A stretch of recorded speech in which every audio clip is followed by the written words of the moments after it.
আজকে মেয়ের বায়না মোগলাই খাবে, তো দেখো তার জন্য আমি সব কিছু রেডি করে নিলাম। রোল ময়দাটাকে ভালোভাবে গরম জলে মেখে মোটামুটি 15 থেকে 20 মিনিট ঢাকা দিয়ে রেখেছিলাম। আর সেই সময়ে আমি কিছু সবজি কুচি কুচি করে কেটে নিয়েছি। আর তারপরে গোটা 4-5 ডিম তার সঙ্গে ভালোভাবে গুলে নিয়ে রুটির মতো করে একটু বড় করে বেলে নিলাম।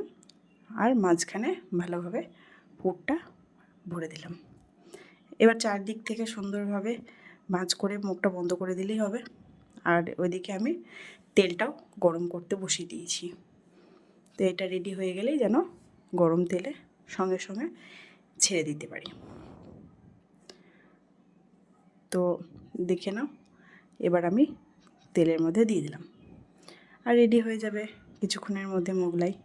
তো তোমাদের কেমন লাগলো একটু কমেন্টে জানিও। টাটা।